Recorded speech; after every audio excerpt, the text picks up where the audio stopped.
इसीलिए मैं जितने भी मेरे बहनें हैं, जितने भी मेरी भौजाई हैं, जितना लोग भाई जी जिकर बिया हो गए ओकरा खातिर को सलाह बा कि मर्द से झगड़ा होके तो 2 घंटा में मना उना के खिया दिया लो। अगर तो यहाँ 4 दिन भइल के बुझ लगे तहर पता कटले में तू तुरंत नैहर जेबू ना तो घरे जेबू। ऐसे अपन होशियारे से ऐसा ना मोबाइल चल बजे गूगल से कुछ लोड हो जाता है, लोग गूगल पर सब गूगल ढूंढ लेता और ये कह दिया 1 2 3 4।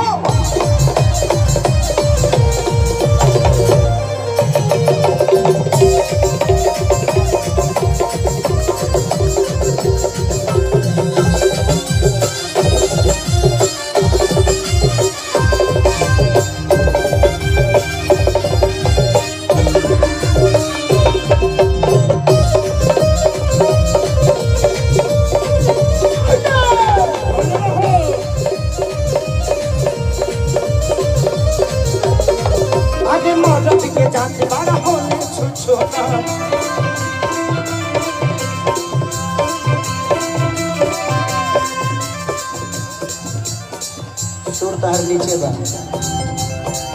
अरे मौरज के जात वाला होने छुछुना अपन में हरी छोड़ी घरवा में सुना बाकी दूसरा के में हरी पमरवे करी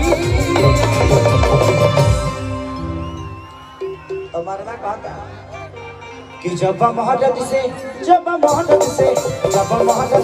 हरी करवे हजार माता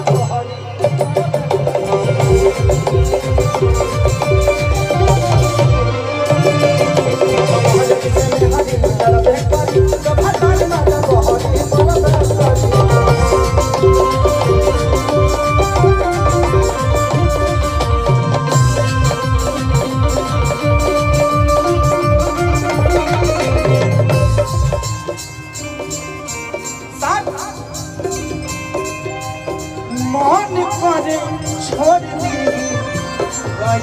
पढ़ाई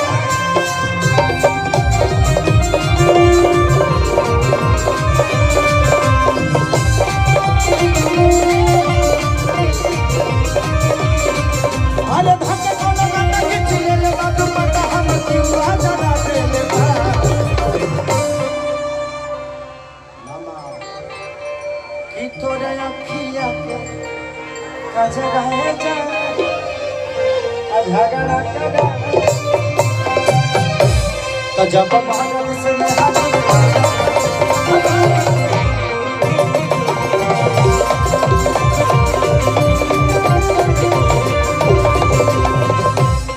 औरत ये कह दिया कि दिने में काम और रात में आराम और बात बोलो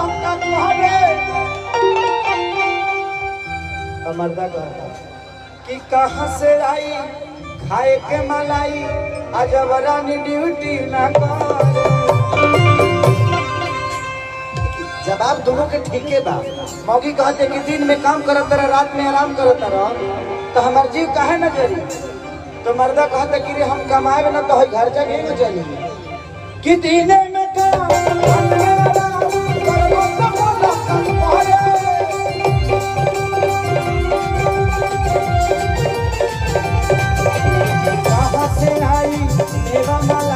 जबरानी कमरे न करे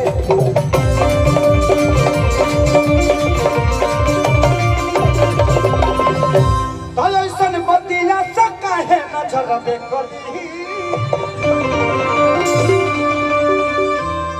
तो जब महाराज से मैं हाथ करबे करी तो भतार मजा बहरी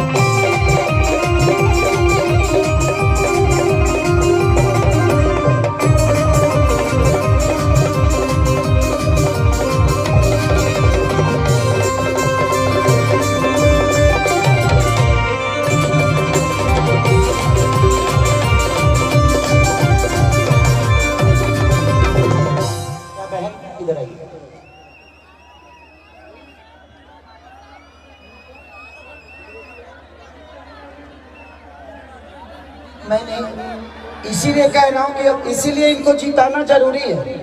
जिता दीजिए ताकि स्टेडियम में आए, ताकि सब लोग बढ़िया से देख सके। अगली बार से जब मैं आऊँ ना तो प्लीज पर्दा नहीं लगाएगा। पर्दा सुरक्षित आज कैसे रह गया मैं भी सोच रहा हूँ।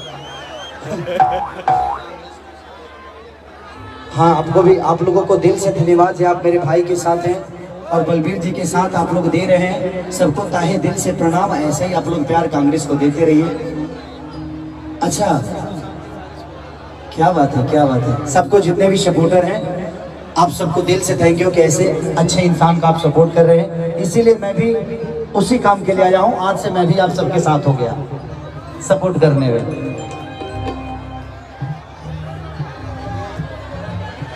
की बात खेसारी नमारी नभारी बहुत दुपियावा बेदरदी कि सुनो आजाद जवानी बाबा रमा अखिलेश बाबा लाग गई सरदी कि सुनो खेसारी नमारी नभारी सुनो कृष्णा बेदरदी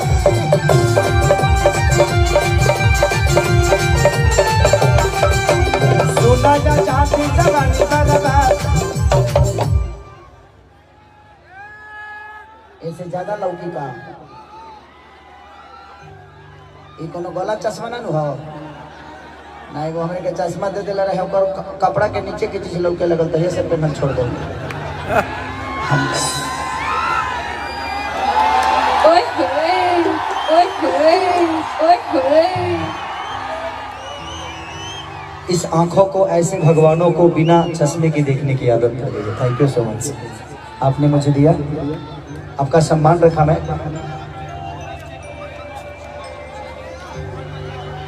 2 लड़के गुम हो गए तो उसके मामे कितने बच्चे छोटे थे, शिवम और शुभम। शिवम और शुभम बाबू अगर कहीं भी हो तो तुम लोग कितने घंटे से गायब हो भाई? गार्जियन कहाँ है? पोस्टर लगा के फिल्म रिलीज करके छोड़ दिया है। चिंता मत करिए, वो लोग आ जाएंगे।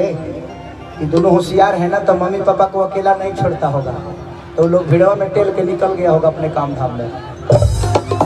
हाँ, 2 लड़का हो गया है तो 1 बेटी पैदा करना जरूरी है ना।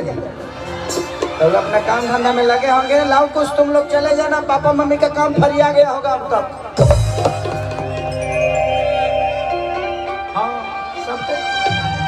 अब लड़का होशियार हो जाता है तो बड़ा टेंशन होता है। हम हो जाइले तो 3 बजे जागले रह दिले। हमारे लड़का बड़ा खचोड़ो हो,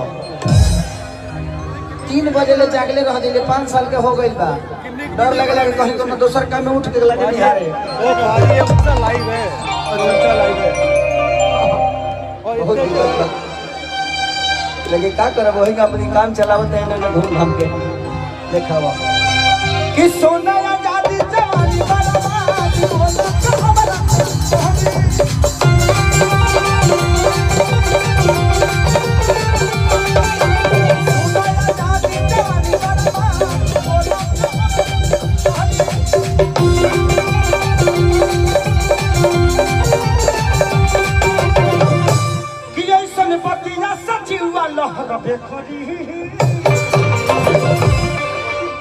जब महारती से जब महारती से जब महारती से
मुझे दिल की बीमारी है,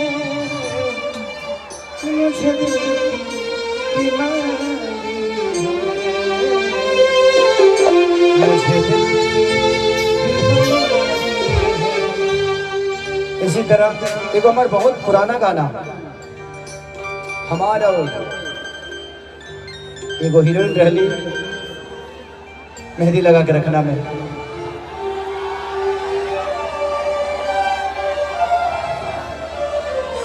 उनके साथ सिनेमा बहुत बड़ा हिट भी है। सारा बड़ा याद बा, बहुत बड़ा मिस्त्री।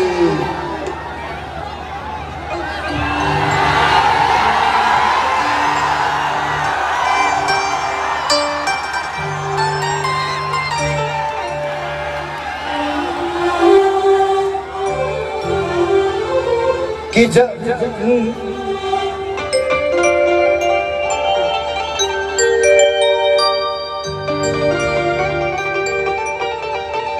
सुर देखा बी सी बैंजो के बनाइए ना, थोड़ा सा बैंजो को।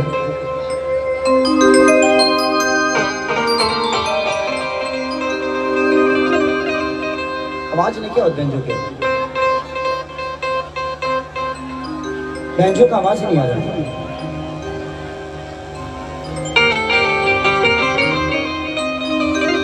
सी सी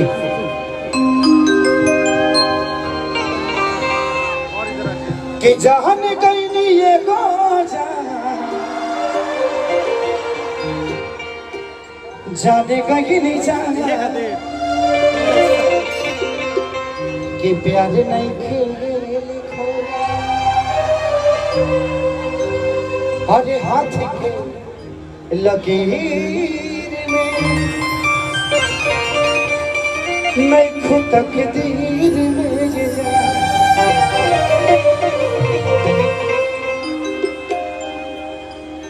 ये गाना जब हम गाई ले अपने जीवन में, ना हमारे लगे शकल रहे, ना सूरत रहे, ना बॉडी रहे, ना गायकी रहे, और ना पैसा रहे, ना कोनो अप्रोच, लेकिन रिवॉल्व के साथ इतना ज्यादा खेसरिया के मिलल कि आज सब कुछ खेसरिया के लगे बा। हम 24 घंटा मेहनत भी करी ले रिवॉल्व के आवे खातिर, रिवॉल्व के मिले खातिर, तो हम इतना ऊर्जा लेके मेरा चाहता नहीं कि बहुत दिन बाद ऐसा हमारा संगे भइल बा, इतना शांति से कार्यक्रम हम कर चुकल बानी। हो ये नहीं कि यूपी बिहार में तो हमारे गोल कठिन बा, अब 5-5 लाख 6-6 लाख लोग हो जाता है, व्यवस्था हटी चुकी रहता है। जगह तो सीमित बड़े ज्यादा से ज्यादा हो जाता है, तो 1 लाख लोग हो ही ना हो, हाँ 1 लाख के आसपास लोग हो, या 50-70-80 हजार। हम अभी नेपाल में गए थे, मेरी 4 स्कॉर्पियो को आग लगा दिया वहाँ की जनता ने, लेकिन उस जनता की दोष नहीं थी। करीब 11 से 12 करोड़ का उन लोगों ने टिकट काटा था मेरे नाम पे, और कोरोना काल में मुझे जाने नहीं दिया गया, स्टेज पे मैं जा ही नहीं पाया। लोगों की मोहब्बत थी कि मोहब्बत में गाड़ी जलाते हैं लोग। सर एक चीज तो है आपकी मोहब्बत में, एक चीज तो मैंने महसूस किया है, अगर हमारा छुड़ियों लग जाए ना, अगर हमारा छुड़ी मार दी के हो तो 4 गो यहाँ से सर 2 मिनट में मर जाइएगा, सेल्फिया दे के मुझे ये न दे के सरिया के अस्पताल ले जाए तो 2 मिनट में मुँह वाला बड़ा दे दो ना, तो बाद में मिली ना तरह के जरा दी हंसो। तो कभी कभी होता है आपकी मोहब्बत है जी, मेरी जान भी चली जाए उसमें भी आपकी मोहब्बत में वो मजा है। और एक बहुत बड़ा गाना मेरा इधर हिट है, टीम कंपनी का हुआ था,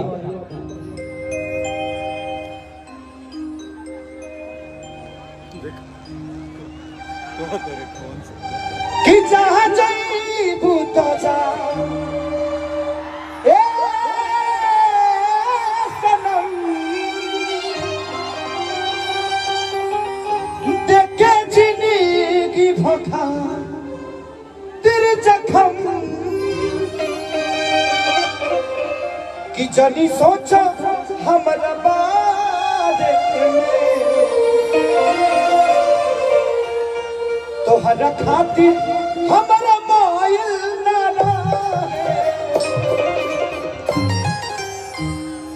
प्यार कल परसों के कोई न रहे, भुला गइल वैसे जैसे भइल। अरुण भैया इधर आ जाइए, उन लोगों को प्रॉब्लम होती होगी, है ना? मैं आप ही सबके लिए आया हूँ। मैं कोशिश करता हूँ मैं सबके दिल में रह जाऊँ, बट ऐसा संभव हो नहीं पाता है। एक मेरी बहन आकर बोली कि आपको उधर देखना लोग चाहते हैं, लेकिन इस बक्स की वजह से देख नहीं पाते। सॉरी बहन, अगर मैं उधर जाऊंगा ना तो इधर गड़बड़ा जाएगा, आप समझ सकती हो ना। मैं 10 लोगों को खुश करने जाऊंगा, 10,000 बर्बाद हो जाएगा मेरा। तो थोड़ी सी मैं सबसे माफी चाहता हूँ, प्लीज आप लोग माइंड मत करिएगा। मैं आप ही सबके लिए आया हूँ। खेसारी आज नहीं तो फिर कल आएगा आपके सामने, और आप ही के लिए मैं जीवन में हमेशा मेहनत करता हूँ। और जीतने के बाद ग्रांटेड है, भैया ने बोल दिया, मनीष भैया ना, संजीव भैया ने बोल दिया। और इनका बोलना मतलब ब्रह्मा का रेखा है। और अगले बार आऊंगा ना तो हम अकेले नहीं आएंगे, हमको भी थोड़ा मजा लेना होता है। अरे आप बाहर रहिए आराम अपने आँख से रगड़ के कितना तक ले मजा ले होता है ना भाई। चढ़ने के लिए गाछ चाहिए ना कि ऐसे कूदते रहे हम।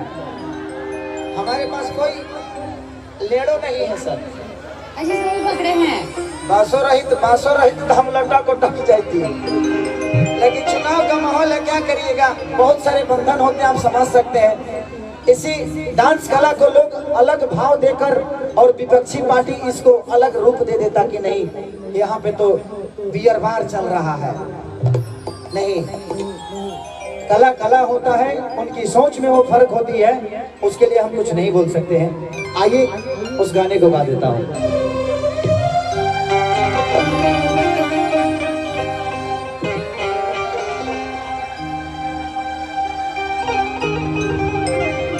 कि दिल से दुआ बा तू आबाद रहा ये जाना,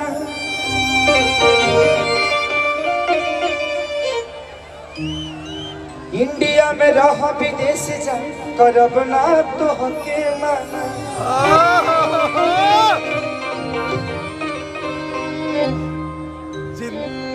कमी का रहे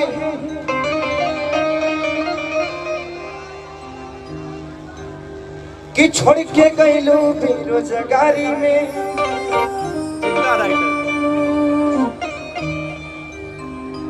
कि कपिलवा पर गईले बारे खेसारी में,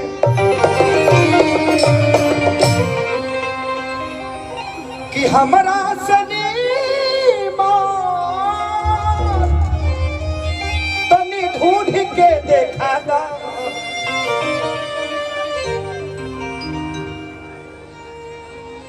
ए हो जाने को लोटा पानी ए दीवाना के पिया,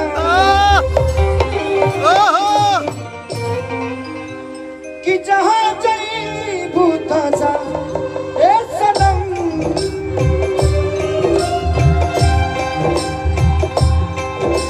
एक बार मैं चाहता हूँ कि सब लोग अपने मोबाइल का प्ले चला दें इस गाने के लिए।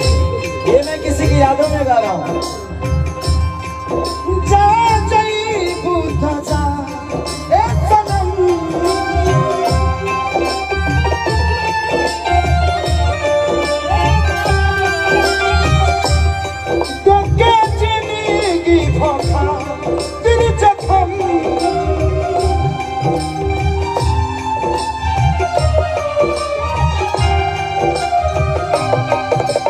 सोचा हम नबारे जब सोचा हम नबारे में तो हरदा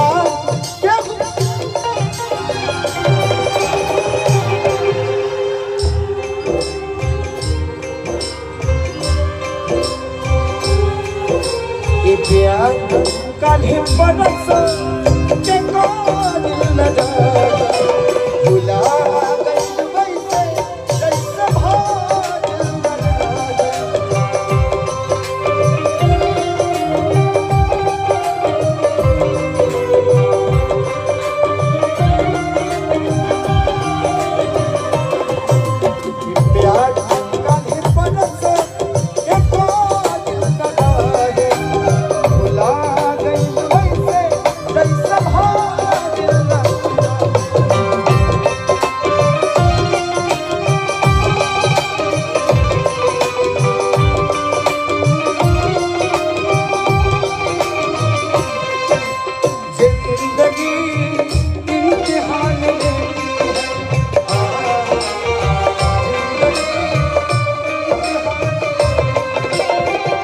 आशिकों की जान, आशिकों की जान, आशिकों की जान लेती है जिंदगी।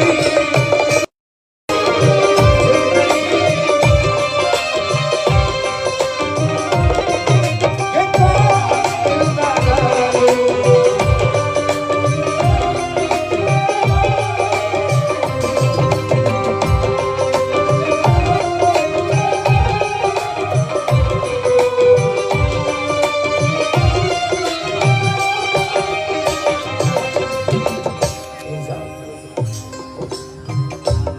तेरे गम में जिया करेंगे, तेरे गम में जिया करेंगे, अगर गम कम नहीं होगा तो पिया करेंगे। लेकिन याद रखना, हम मर जाने के बाद भी यमराज के मोबाइल से तेरे मोबाइल पे मैसेज लिया करेंगे। गंगा के पानी जैसा प्यारा ये पपीता,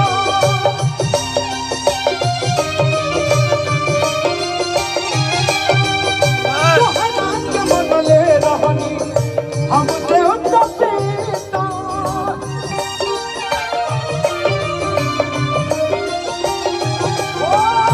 गंगा के पानी जैसा प्यारा ये पपीता, तोहरा के मन में रहनी हम देवता पिता।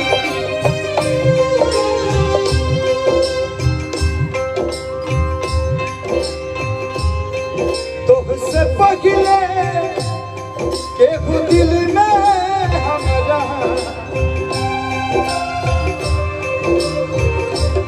तुझसे पगले के दिल में हमरा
कि तोहसे पहले केहू दिल में हमरा तोहसे पहले केहू दिल में हमरा जाने आई चाहे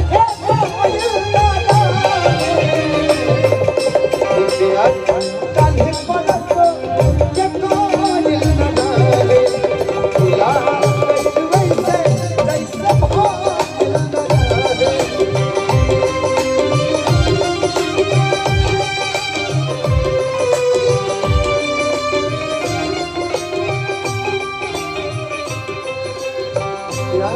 काल्हे पलक के कोयल न डाले भुला गइल वैसे जैसे भागिल न डाले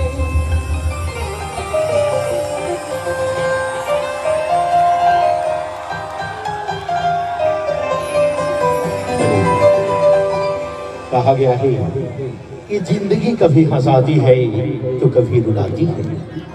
ये जिंदगी कभी हंसाती है तो कभी रुलाती है। जिंदगी में हर पल जो खुश रहते हैं जिंदगी गले लगाती है। एक बार मैं चाहूंगा अपना आशीर्वाद, प्यार और दुलार लेकर के एक बार